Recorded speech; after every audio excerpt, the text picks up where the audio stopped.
Start by saying happy Mother's Day to all in the audience. I'll follow that by saying that I was setting on pins and needles the entire time that Dad and Jameson were talking because I was worried that they were going to say things that I was going to say here today. Fortunately, great minds did not think alike this morning. So because of that, you get the full sermon. If they talked a little bit more, you'd have got the half or maybe even the quarter. I don't know how many of you are familiar with the newspaper, which is a website called The Onion. I don't know if anybody's familiar with it at all, but The Onion is famous for 25 years now, I guess, publishing satirical articles about local news. They're made to sound real, but they're not. And their headlines are typically the funniest part of them. And there's two of them that have always sort of made me laugh. They're older now, but one of them said, "Mom spends beach vacation assuming all household duties in a closer proximity to the ocean." It's like, that's pretty true, right? We go to the ocean, we plan this trip, and we all go out and we jump in the water and we play around, and Mom does all the laundry. She does all the cooking. She does all the stuff that Mom would usually do in Kentucky. She's just now going to do it in Florida. It's the same thing, right? The second one, report. Mom would rather sit here and watch you guys have fun.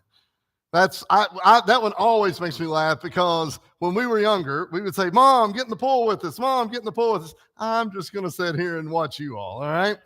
That was the most accurate thing. Well, those two headlines to me sort of describe moms in a nutshell, all right? For almost all of us, that's a startlingly accurate description. The reason being is that moms, as others have already said, are constantly looking out for everyone else. See, it would have been nice for Mom to have jumped in the pool with us, but it was also nice when Mom just showed up and said, "I've got popsicles." Well, she couldn't have done that if she'd been in the pool. So that was really nice. And after we ran around on the beach all afternoon, it was nice when we had other clothes clean to be able to wear for something else. And Mom seemed like she always sort of played that role. This morning, we're going to look at three characteristics of mothers and how they pair with the type of mother that Jesus's mother, Mary, was in the Bible. Three things, and I'll hit all of these to start with, and then we'll get a little bit deeper into them as well. One, it isn't about them. Two, they treasure their children. And three, they must eventually let them go. I want to talk about each of these three things this morning. I'll have some scriptures, so if you've got your Bible handy, it'll come in handy for you to have that with you as well. But this morning, let's talk first about it not being about them. Turn, if you would, to Matthew chapter 2. Each of our scripture readings here, they're all going to be just a short handful of verses. But in Matthew 2, I'm going to look at verses 10, 11, and 12. So we're early in the book of Matthew, and so Jesus has just been born, and you're familiar with the wise men coming. But I want to start at verse 10. It says, "When they saw the star, they rejoiced with exceedingly great joy. And when they had come into the house, they saw the young child with Mary, his mother, and fell down and worshiped him. And when they had opened their treasures, they presented gifts to him, gold, frankincense, and myrrh. Then, being divinely warned in a dream that they should not return to Herod, they departed for their own country another way." There is one reference to Mary in those three verses. His mother is the description. Mary had just finished giving birth to the Messiah, right? And this had to be an incredible moment for any mom. I can't relate. I'm not a mother. But those of you that are mothers know what incredible moment that would be to have just given. You would think that these men who showed up, these wise men, that they would come to her and they would encourage her and make sure that she felt supported. But it's interesting that upon seeing both Mary and Jesus, all their attention went where? Straight to the baby, right? It all went straight to the child. It was as if Mary had become invisible. Well, all of us who have children can relate to this, right? Because when you have kids, especially a baby, the parents become invisible. I've told the story numerous times of Lucille barging into our house, going straight to see Will when he was little. It wouldn't have mattered if we'd set the National Guard out front. She was going to plow through and go back there to his back room. She wasn't worried about us. She was worried about that child right there. Think about the time that you might have been holding a baby. Did anyone even notice you? They're rooting in there. They're plowing their way in. They're trying to separate you from that child right there. Holding a baby means everyone essentially is looking to shove you out of the way. So mothers then, who have just went through a whole lot, have to be humbled and selfless with the child that they have, with things not being about them. Every question that is asked of a mother for 9 months is, how you feeling? How's it going? How's it going? How are things? How do you feel? Is it going? And then the minute that child is born, you're out the door, right? You're shoved away in a sense. It all becomes about the baby. But we have to understand, and I say mothers as a Mother's Day title, but for all of us, that the world doesn't revolve around us. And that can be really difficult because we like to think that everything is sort of revolving around. I'm right here, and these other things that are happening, how will they affect me? In the first chapter of Luke, verses 51 and 52, we read, he has shown strength with his arm. He has scattered the proud in the imagination of their hearts. He has put down the mighty from their thrones and has exalted the lowly. Sometimes when we start to think that it has to be about us, how does this affect me? We have to be sort of knocked down from our throne just a little bit, right? Well, mothers, it stops being about them and it starts becoming about the child. Mary was okay with being less so that Jesus could become more. She was okay becoming invisible for the sake of Jesus being visible. The reality is, if you go through your Bible, you won't find a whole lot about Jesus' mother. She shows up in a few things here and there, but there's not a ton that's mentioned because she was the mother of the Messiah, but she was invisible for the sake of Jesus being visible. It's not about them. Second, mothers treasure everything. There are numerous things hanging on the refrigerator at our house, but I want to talk about 3 of those things real quick. One is this little foam magnetic picture. It's a picture of Will, and Will's at the Richmond Church of Christ. And for the first couple of years of Will's life, he went on Thursdays with my dad, his grandfather, for a little preschool kind of thing. But you really couldn't attend until you were 2 years old. And so Will went and hung out with Dad and 2 or 3 other older men whose job was to set up tables, to go get food, pretty much to do any kind of grunt work that needed to be done. But when Will was 2, he was eligible to go to the class. The picture says, my first day of school. And he's backed up against the wall with tears just pouring down his face. He was not happy with where he was because he much preferred getting to work and do all the stuff that Dad was doing instead. I don't know how long we'll have the refrigerator or how long we'll be alive, but I suspect that picture will hang there. There is a picture, not a picture, a printout, a copy of something from, I believe it was April of 2017. And it was an award that Will got from his kindergarten teacher for being a fantastic line leader. He walked them to class, walked them to the cafeteria, walked them to the bathroom, I guess walked them to the playground.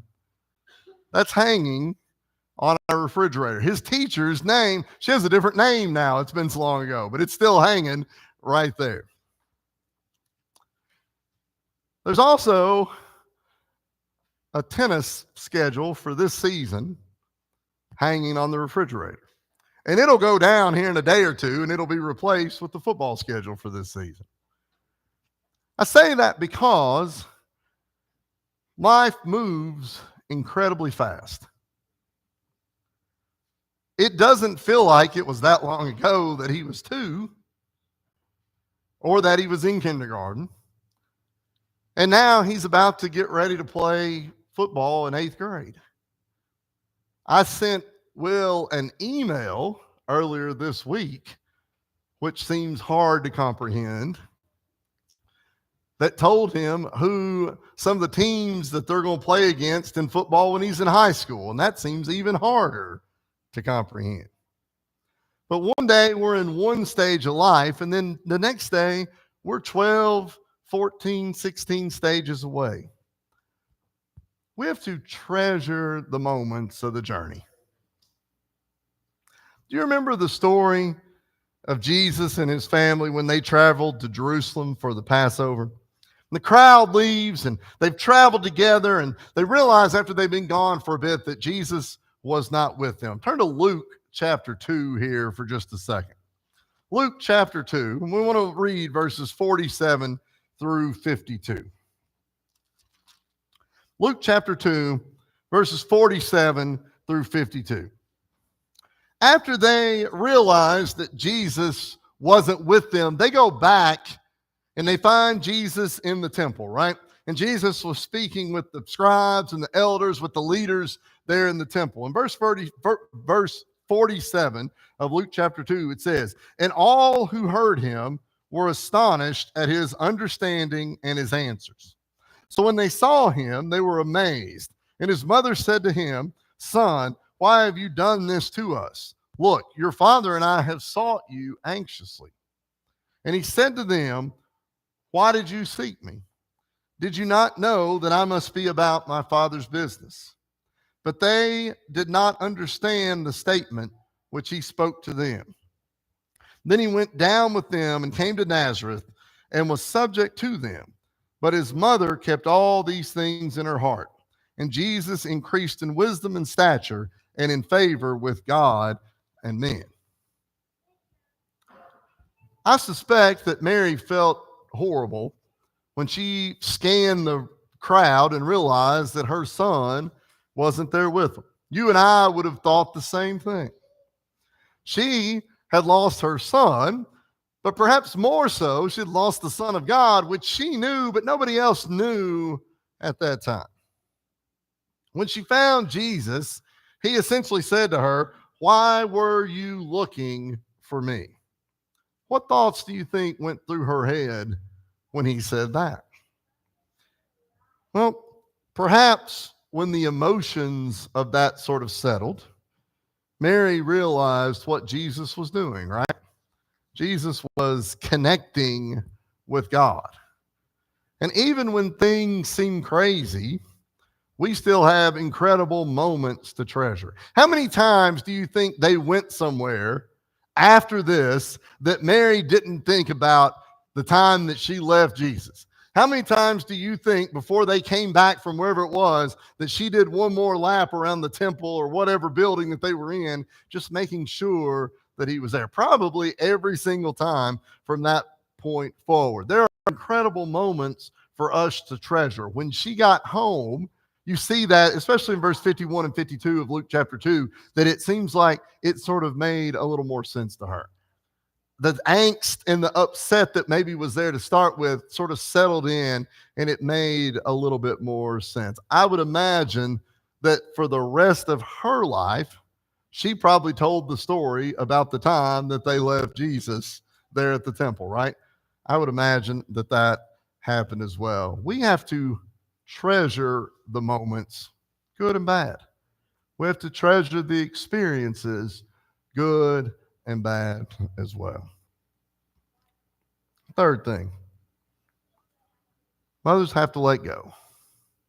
This is the hardest part, and it's depending on how we treat and consider this. But have you ever had to let go of something that you love? Think about something small. Think about an old sweatshirt or something.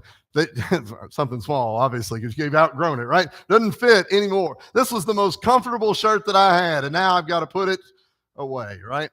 Maybe something like an old car, and it drove me back and forth to work 100 times. I think about an old car. I wasn't really sad to see it go, but the car that I had in high school and in college, and by the time it was over, it was pretty much a frame with wheels. Nothing worked, nothing worked. The defroster didn't work. I carried a T-shirt with me everywhere I went to defrost my own vehicle. I wasn't super sad to see it go, but a friend of mine had the exact same car. And when he would drive by, I would think about mine that I didn't have anymore, right? So we have to let those kinds of things go. But those are just items that maybe don't matter. Maybe it's something more powerful, like a friend or a loved one that we've had to let go. If you're a parent, if you're a mother, letting go becomes a regular occurrence, right? Have to let them go off to school. Have to let them out to drive. Have to move out to college, to marriage, to families, to the world beyond where we've worked so hard to insulate them from. Mary knew there would be a time that would come that she would have to let her child go as well. We're in Luke chapter 2. Go back up a few verses to Luke chapter 2, verses 33 through 35. If we go all the way back up to verse 25, the Bible tells of a man named Simeon who sort of recognizes what Jesus was.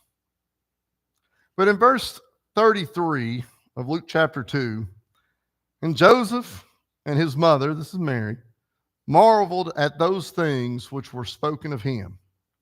Then Simeon blessed them and said to Mary his mother, Behold, this child is destined for the fall and rising of many in Israel, and for a sign which will be spoken against.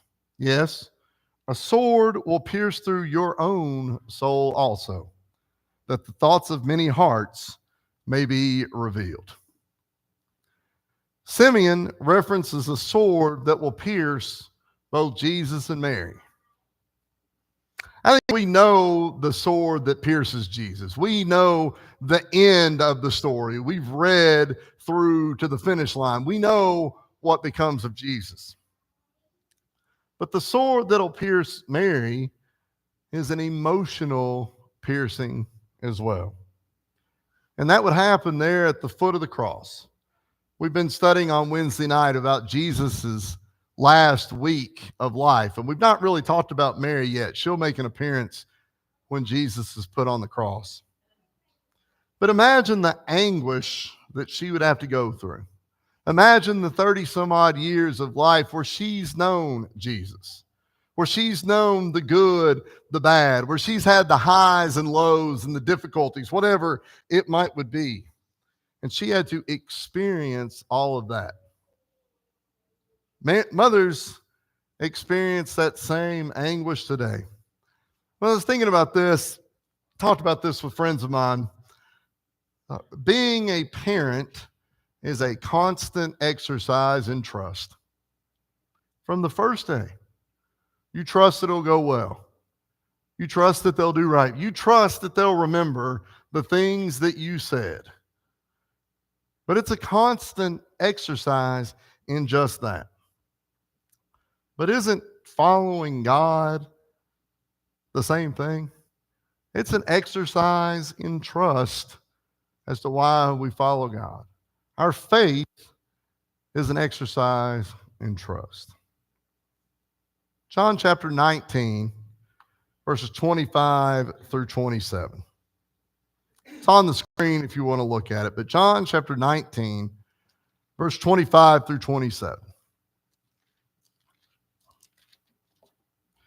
We read, Now there stood by the cross of Jesus his mother, and his mother's sister, Mary, the wife of Clopas, and Mary Magdalene. When Jesus therefore saw his mother and the disciple whom he loved standing by, he said to his mother, Woman, behold your son. Then he said to the disciple, behold your mother. And from that hour, that disciple took her to his own home. Among the last words that Jesus says on the cross is making sure that his mother would be taken care of. It's the last thing he looked for, because Jesus was going to die long before his mother would. Mothers pour their hearts into raising kids, and I commend every single one of you for the job that's been done. But I say job that's been done, but for most of you, the job is still happening.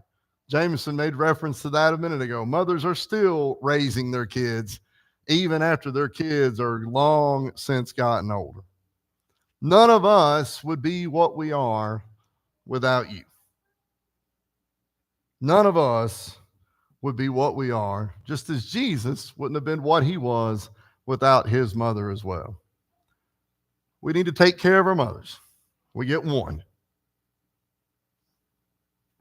That's all we get. And we need to experience the experience with them and love them and be grateful and thankful for them. Because without them, there's no chance that any of us would be what we are today. Happy Mother's Day to all of you. And I appreciate all of you as mothers more than you'll ever know. If there's anything that we can do for you, any way that we can help you, whatever it takes, whatever you need, we stand here waiting while we stand and sing.